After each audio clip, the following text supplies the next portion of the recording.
today, to the glory of God, we're going back to that James chapter 5 again. And we'll be reading from verse 16 to 18. Praise the Lord. Hallelujah. James 5, 16 to 18. And I want somebody to read for me from New King James Version. James chapter 5, verse 18. Sorry, 5 verse 16 to 18.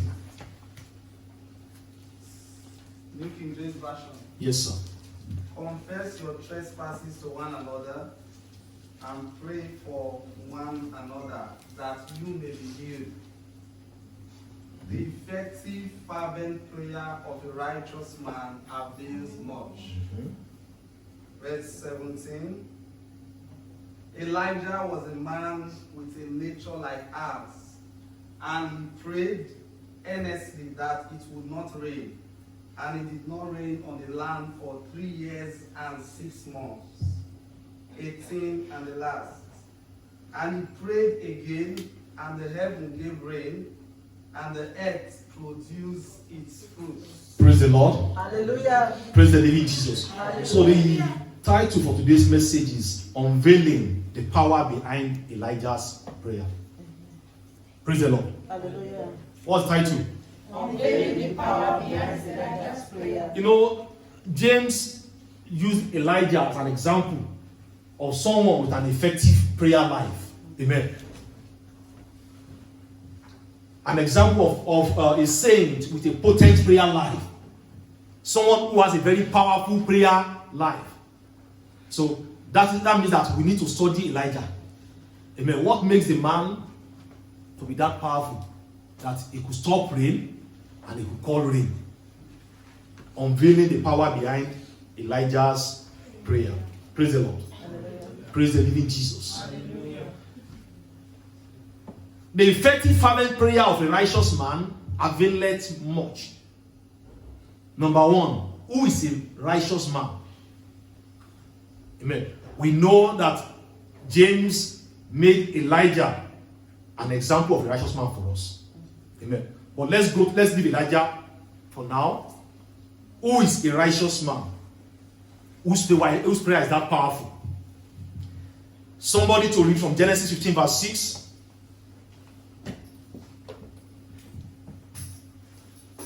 Another person from Romans chapter 4 verse 3. Genesis 15 and verse 6. Quickly, please. And believed in the Lord, and he counted it to him for righteousness. That was Abraham. Abraham believed in the Lord. Amen. And God said that is righteousness. Amen. Amen. That means God said because Abraham believed him, he's a righteous man. So underline that word, believe. Romans chapter 4 verse 3. Romans 4:3. For what does the scripture say? Abraham believed God, and it was accounted to him for righteousness. Abraham believed God, and God said that is righteousness. And James chapter 5 has told us that whoever is righteous or whoever walks in righteousness, their prayers availeth much. Okay. Can somebody read again verse 19 to 22 of that Romans chapter 4? And being not weak in faith, he considered not his own body now dead, when he was about 100 years old, neither yet the deadness of Sarah's womb. He staggered not at the promise of God through unbelief, but was strong in faith, giving glory to God, and being fully persuaded that what he had promised he was able also to perform, and therefore it was imputed to him for righteousness. Praise the Lord. Hallelujah. Despite his age, that the body looks like everything is dying, Abraham held on to God's word. Amen. That what God said that he will still have his own child will come to pass. Praise the Lord. Hallelujah. And because of that, it was imputed to that. That is righteousness. So Abraham is another example of a righteous man. Praise the Lord. Hallelujah. Praise the living Jesus. Hallelujah. James 2:23 says, and the scripture was fulfilled, which says, Abraham believed God and it was accounted to him for righteousness. Praise the Lord. Now, okay, let's have a look at Proverbs 15:29. Proverbs 15 verse 29. Proverbs 15:29. Yes, sir. The Lord is far from the wicked, but he hears the prayer of the righteous. The Lord is far from the wicked, but he hears the prayer of the righteous. Who is the righteous? The one that believes God. Amen. So if you don't believe God, you are a wicked person. So if you don't believe God, when you are praying, forget about it. God is, it's just a matter of maybe or maybe not. But for someone that believes God, God has told you something. God has said something in his word, and you believe that you are praying based on that. Amen. God will answer such prayer. Praise the Lord. Hallelujah. Praise the living Jesus. Hallelujah. Now, what are we saying here? A righteous man is the man that believes God. Amen. The effective prayer of a righteous man availeth much. Amen. So, a righteous man is not the man that prays always, even though we must pray always. Praise the Lord. Hallelujah. A righteous man is not the man that preaches or that is a pastor. If you are a pastor and you don't believe God, you pray and you don't get anything. Praise the Lord. Hallelujah. So a righteous man is the man that believes God. Either you are an usher or you are a cleaner. If you believe God, you are righteous in God's eye. And when you ask him for anything, he will do it. Praise the Lord. Hallelujah. Now, the passionate prayer of a man that believes God, or prayer that is the passionate prayer of man that believes God, prayed according to what God says.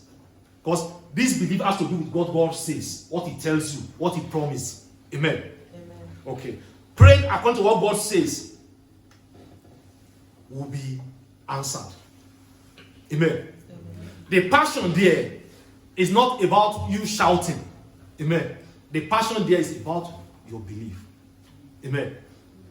Praise the Lord. Hallelujah. A righteous man is a man whose actions were inspired by the words of God or by what God says. Amen. A righteous man is a man whose actions were inspired by the words of God. He does everything because God says do this. He does everything because God says it. Praise the Lord. That's a righteous man. So when such man or such woman prays, God will answer. Why? Because he's always doing everything because God commanded it or because God instructed it. Praise the Lord. Power to accomplish is released when such man, when a righteous man, when a man that believes God prays. Amen. The effectual fervent prayer of a righteous man availeth much. The effectual fervent prayer of a man that believes God. A man that does things because God says it. Amen. A man that is inspired by the word of God. When he prays, amen, God answers his prayer. Praise the Lord. So, it's not about how many times you have been in church. It's not about how you shouted or how many times you repeat your prayer. Amen. It's about believing in God. Sometimes we repeat things until we lock on to what God says. So sometimes there's nothing bad in repeating things. God's righteousness. You can say it until you believe it. There's nothing bad about that. But what I'm saying is, repetition does not make you a righteous man. It is believing God that makes you a righteous man. Praise the Lord. Hallelujah. Praise the living Jesus. And that's why Jeremiah 29 verse 13. It's verse 12 and 13. Jeremiah 29, 12 and 13. Jeremiah 29, if you are Jeremiah 29, 12 and 13. Then you will call upon me and go and pray to me, and I will listen to you. 13. And you will seek me and find me when you search for me with all your heart. Effectual, fervent prayer, passionate prayer. You search for him with all your heart. That means you believe him. Amen. Someone that you believe, you go after him. Amen. Amen. You will find me if you believe me. That's what it means. Amen. You will find, well, those of you that dreamt and when you want to get married and you saw the man that was drawing water and he was filling water for you, you know how you pursue that man or that lady every time because you know that this is who I saw in my dream. Mm-hmm. Because you are doing it with your heart. That God showed me this is the person you believe. Even though the person may not look like it then, but you just say this is the person. You pursue. Praise the Lord. Hallelujah. So even when God says things and it's not looking like that, you believe it, you still go after it. People will mock you, they will laugh at you, but you go after it. Amen. And when you turn it to prayer, it says, I will answer. When you call me, you will find me. Why? Because you are pursuing my word. You are going after my word. Praise the Lord. Hallelujah. Praise the living Jesus. Hallelujah. So, then we move to the next line. It says, Elijah was a man with a nature like ours. Elijah was a man like us. And he prayed earnestly that it would not rain. And it did not rain on the land for 3 years and 6 months.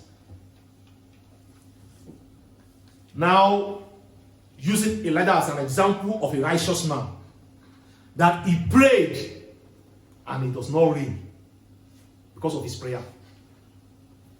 Amen. That means he prayed and God answered his prayer. And today we said we want to unveil the secret behind Elijah's prayer. So turn with me to the book of Joshua chapter 6. Joshua chapter 6. And just verse 26. Let us do verse 26. We'll just pick those scriptures. And I hope people are just jotting things down because I believe that with this, God is going to transform somebody's prayer life. Amen. Your prayer life is going to change. You begin to enjoy prayer. Joshua chapter 6. Joshua chapter 6 verse 26, sir. 26. Yes, sir. And Joshua saved Rahab the harlot. Are you sure? Oh, 26. And Joshua adjured them at that time, saying, Cursed be the man before the Lord that raiseth up and buildeth this city, Jericho. He shall lay the foundation thereof in his firstborn, and his youngest son shall he set up the gates of it. Praise the Lord. Hallelujah. After God fell the wall of Jericho before the children of Israel, God does not want the wall to be rebuilt at all. It has to remain like that forever. And God placed a warning, more like a curse, but a warning, that wall must never be rebuilt. And in verse 26 of that chapter 6, that whosoever does it will pay for it with the life of his firstborn and the lastborn. Just like saying, I'm going to tell your kids, I'm going out. If anybody switch on the telly, that person is not collecting money for collecting dinner money tomorrow. You understand? And before you come, one of them has switched on the telly. Which means that person has already, in his or her mind, has already sacrificed the dinner money. Abi? Yes. So, God said nobody should build that wall again. If anybody tries it, I will kill the firstborn and the lastborn of that person. It's not as if God wants to kill anybody, but just to give them, a stern warning. Don't do it. Praise the Lord. Hallelujah. Now, come with me to 1 Kings chapter 16.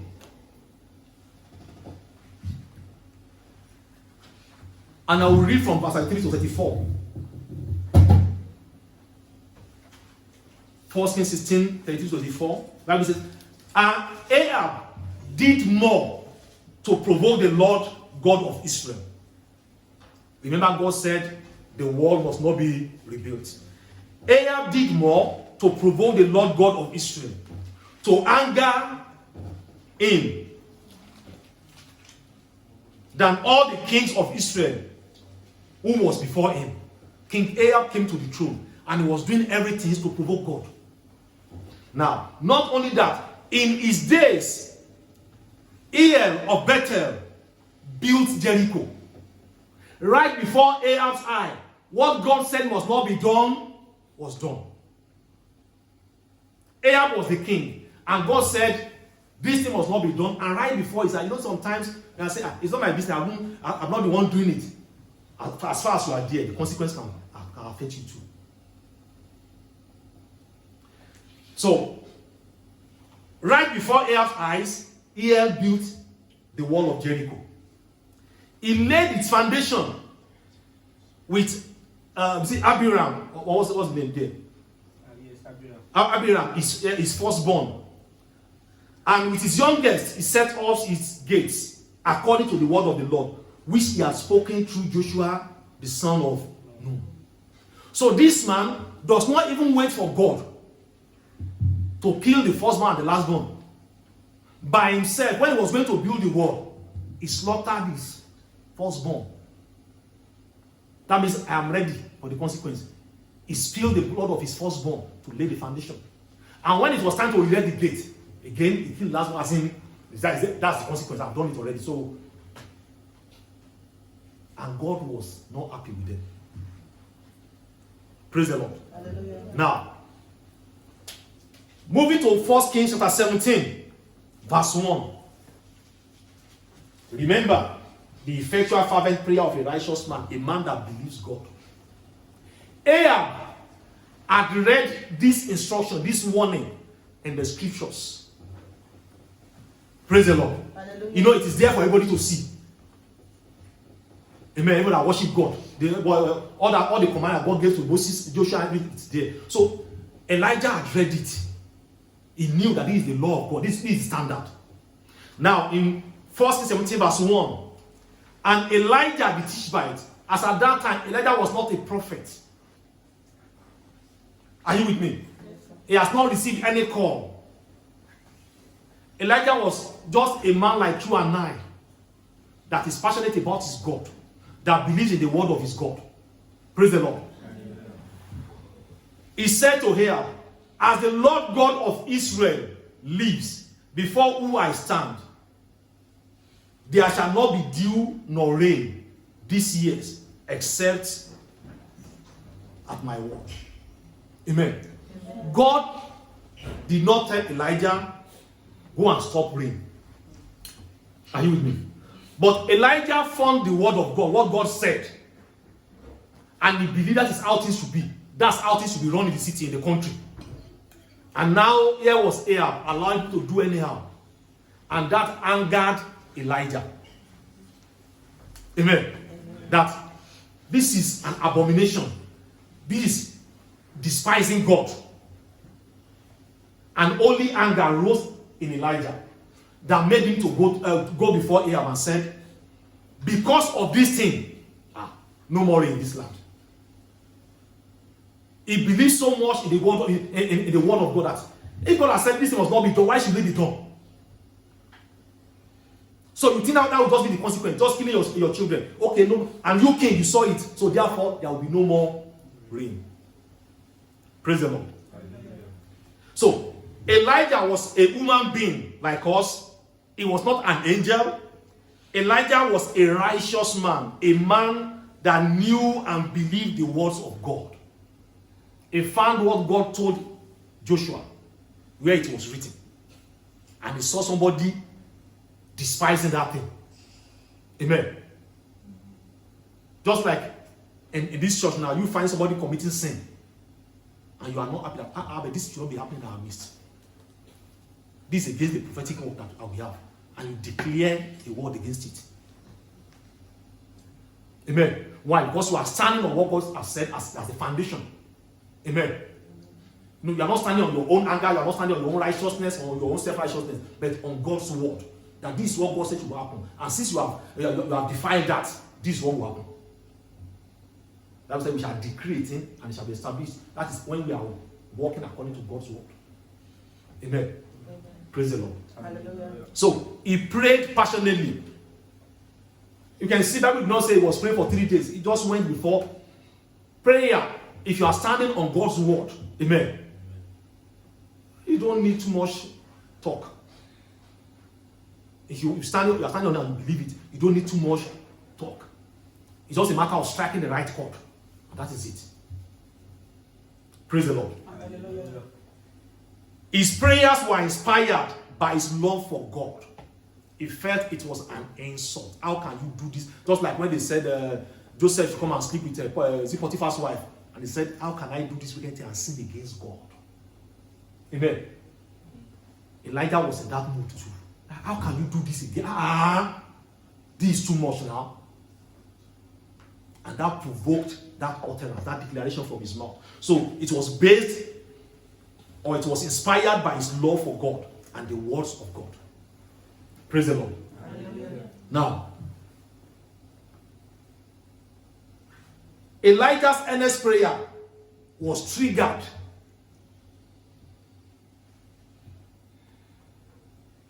by Ahab's, will I say, incompetence, or because Ahab was looking the other side when Ahab was committing abomination.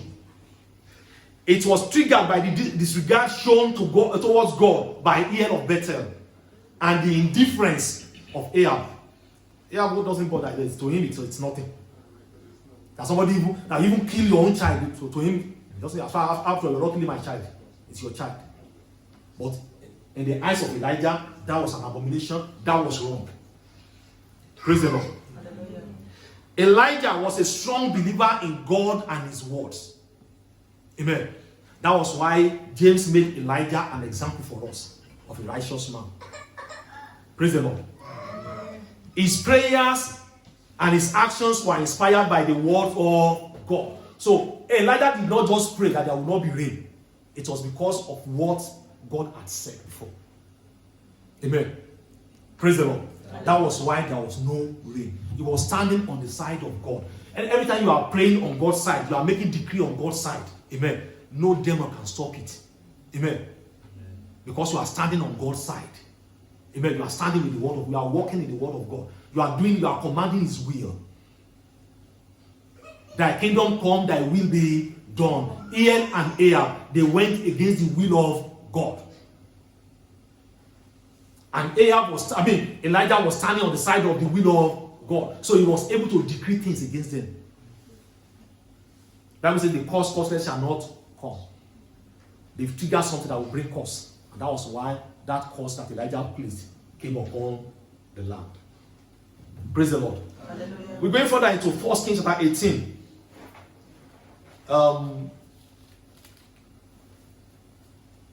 In that James chapter 5, the Bible said, and he prayed again. And the heaven gave rain, and the earth produced its fruit. We've seen what happened, why he prayed the first time, and there was no rain. Praise the Lord. Hallelujah. So we again want to see, okay, what happened that made rain to come? Was it just because, he prayed? No. In 1 Kings 18 verse 1, and it came to pass that after many days, that the words of the Lord, note it, the words of God, came to Elijah in the 3rd year, saying, go, present yourself to Ahab, and I will send rain on the earth. God told Elijah where he was hiding. Praise the Lord. Amen. That now return to the city now. Show yourself to King Ahab. Because now I want to send rain. It's time for rain. Maybe the people have been praying or they have been interceding, but something touched God's heart. Amen. That's okay, this time around there should be rain. Somebody to read verse 41 to 43 for us, please. 1 Kings 18. 1 Kings 18, Yes. 1 to 43. And Elijah said unto Ahab, get thee up, eat and drink, for there is a sound of abundance of rain. 42. So Ahab went up to eat and to drink, and Elijah went up to the top of Carmel, and he cast himself down upon the head and put his face between his knees. 43 and the last. And said to his servant, go up now, look towards the sea. And he went up and looked and said, there is nothing. And he said, go again 7 times. Praise the Lord. Praise the living Jesus. The word of God came to Ahab. To Elijah. Go and show yourself to Ahab. I'm going to send rain.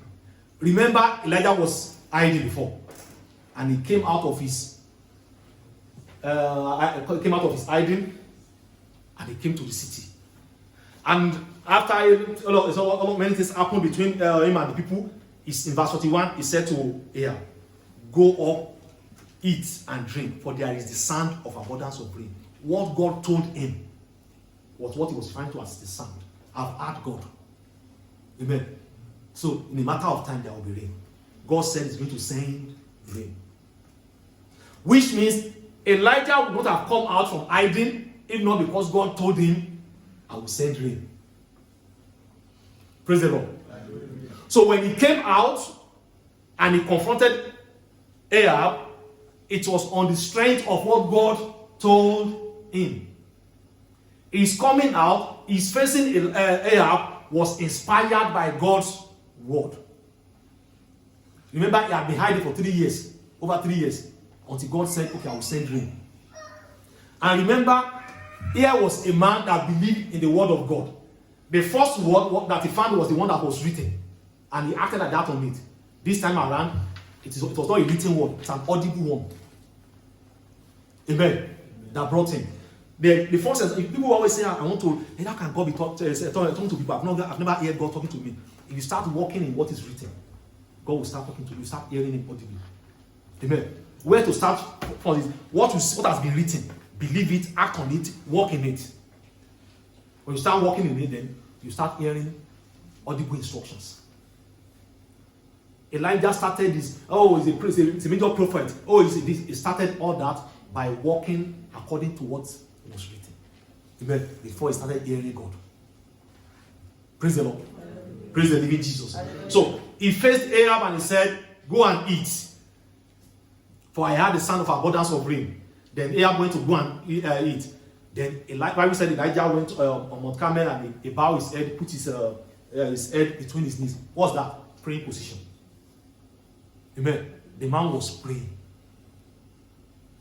Praise the Lord. Amen. And why was he praying? Because God told him, I will send rain.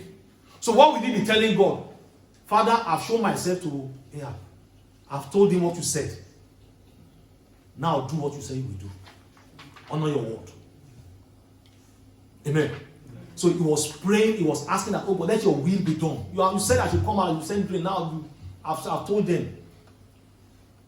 So when the rain was stopped and when rain came, both prayers were inspired by God's word because God said it. Amen. It was because God said it. Amen. The secret behind Elijah's prayer was the word of God. Amen. Amen. Oh, he's a man, he prayer is a man of fire. It is God's word. If God had not said it, the prayers would have been futile. It would have amounted to nothing. So, to stop the rain and to bring the rain, every prayer Elijah prayed was inspired by what God said. Amen. Amen. There is no special anointing for answered prayers. There is no special anointing for effective prayers than faith in God's word. Amen. Faith in God or faith in God's word. That's it. If you pray what God says and you do what God says and you are walking according to what God says, you will pray and you will see answers. Praise the Lord. Hallelujah. That was what made Elijah to be a special man. So sometimes someone can be praying for you or you can be praying for somebody. You are emotional about it because you need that thing. But have you shared that it is the word of God, it's the will of God? Amen. Thy kingdom come on earth, thy kingdom come, thy will be done on earth. Are you commanding his will? You are commanding it. Are you commanding his will? The will of God that there should be rain. So Elijah bent down there, do whatever he was doing. He was commanding the will of God. So if the words of your mouth are the wills of God or are the mind of God, you will see the manifestation. Praise the Lord. But you know, most times we don't even know what the will of God is and we start praying. We prayed first month, second month, 3 months, we didn't. And maybe because of the prayer, we just by mistake, either by omission or commission, we just fall into God's will, just pray God's will and just happen. Are you with me? You've been praying that I pray this now, but I pray this what is happening. That's because the one when you pray is God's will.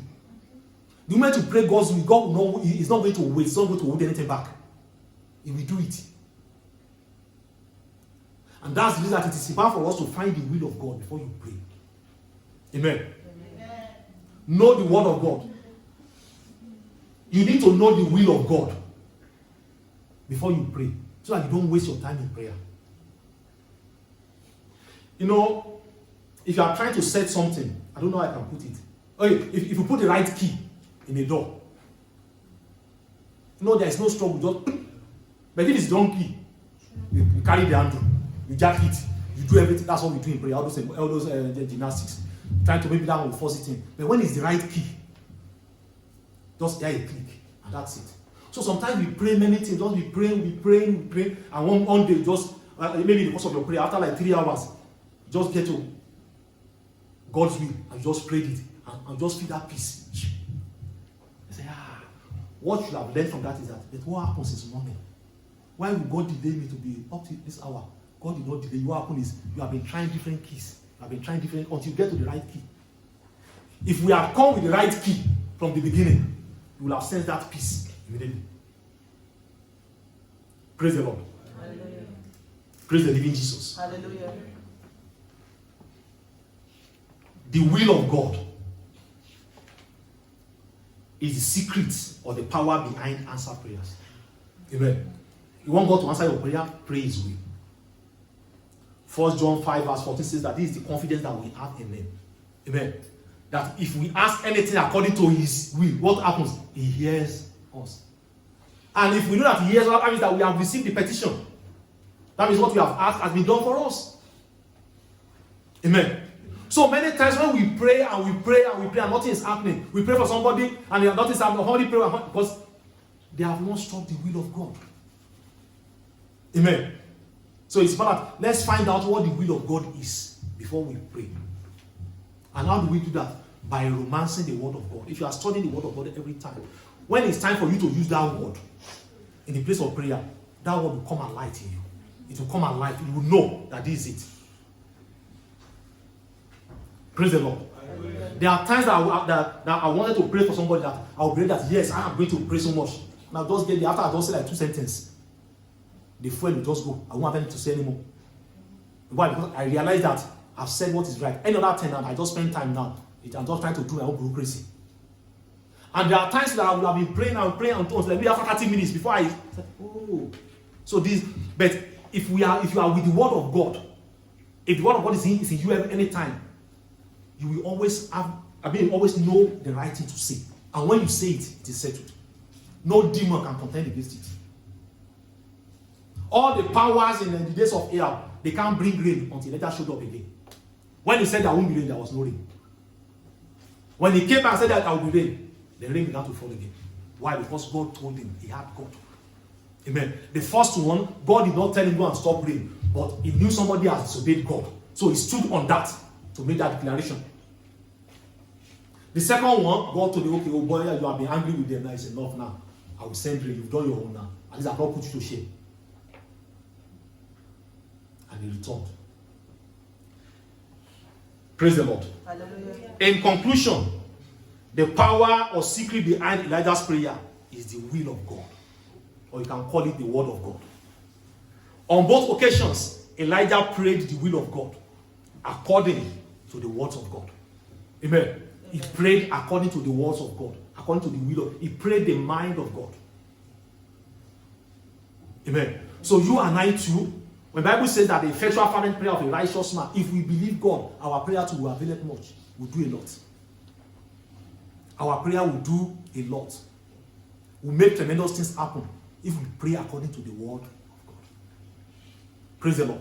Amen. And I pray that as we bring this message to an end today, that grace, that wisdom, that knowledge, the understanding to pray the will of God, to pray according to God's word, will be multiplied upon every one of us in the mighty name of Jesus.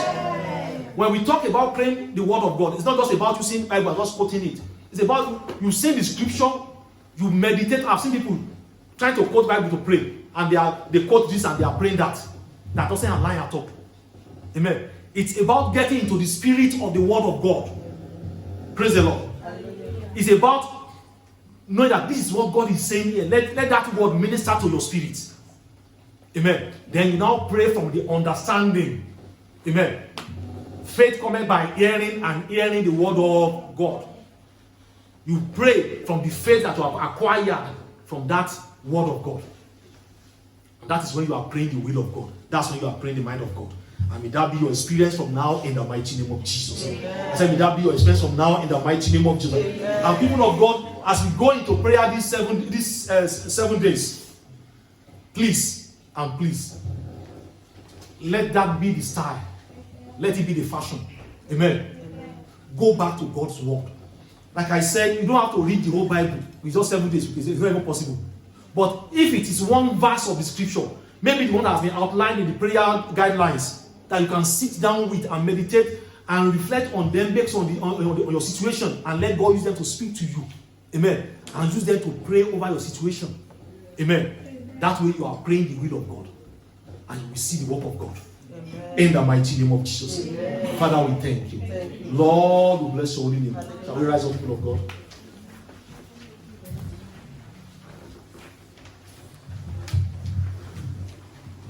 Father, we thank you. Thank you, Jesus.